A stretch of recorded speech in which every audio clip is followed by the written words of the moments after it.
Welcome to Telangana rising news. Jubilee Hills ఉప ఎన్నికల్లో ఘన విజయం సాధించడంపై సీఎం రేవంత్ రెడ్డి గారిని కాంగ్రెస్ పార్టీ అగ్రనేత గౌరవశ్రీ రాహుల్ గాంధీ గారు ప్రత్యేకంగా అభినందించారు. శభాష్ రేవంత్ అంటూ భుజం తట్టారు. మంత్రుల నుంచి కార్యకర్తల వరకు ప్రతి ఒక్కరిని సమన్వయం చేసుకుంటూ పార్టీని గెలుపు తీరాలకు చేర్చడం గొప్ప విషయమని కొనియాడారు.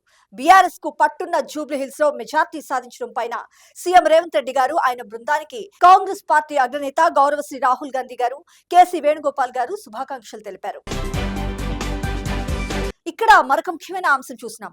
రాష్ట్రానికి విన్ గ్రూప్ భారీ పెట్టుబడికి ముందుకొచ్చిన దిగ్గజ కంపెనీ. సీఎం రేవంత్ రెడ్డి గారిని Vingroup Asia CEO Pham Sanh Chau మర్యాదపూర్వకంగా కలిశారు. ఈ సందర్భంగా ఈవీ తయారీ యూనిట్లు, బ్యాటరీ నిల్వ సౌకర్యాల ఏర్పాటుకు ఇంట్రెస్ట్ చూపింది ఆ కంపెనీ. తెలంగాణ రైజింగ్ గ్లోబల్ సదస్సుకు విన్ గ్రూప్ ను ఆహ్వానించారు సీఎం రేవంత్ రెడ్డి గారు.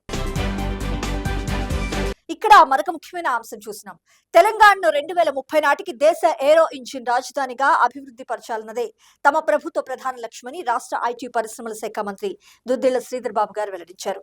దిగ్గజ పరిశ్రమలు, ప్రముఖ విద్యా సంస్థల భాగస్వామ్యంతో ఏరోస్పేస్, డిఫెన్స్ ఎకోసిస్టమ్, వైమానిక, అంతరిక్ష రక్షణ రంగ సంబంధిత వ్యవస్థల్ని అభివృద్ధి పరిచేందుకు సమగ్ర రోడ్ మ్యాప్ ను రూపొందిస్తున్నామంటూ వెల్లడించారు.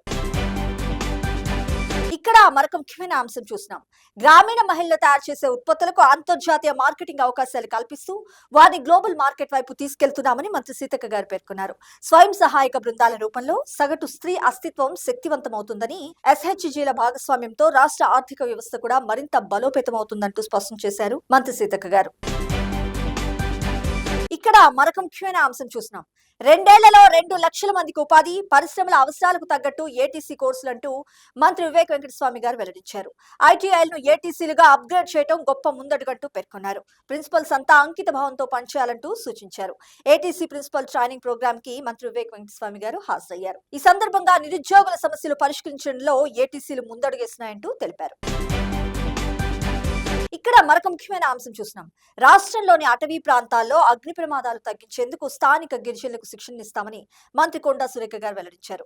అటవీ పరిరక్షణ కోసం ఎలాంటి చర్యలకైనా వెనుకాడబోమని అటవీ శాఖ అధికారులకు ఆమె దిశానిర్దేశం చేశారు.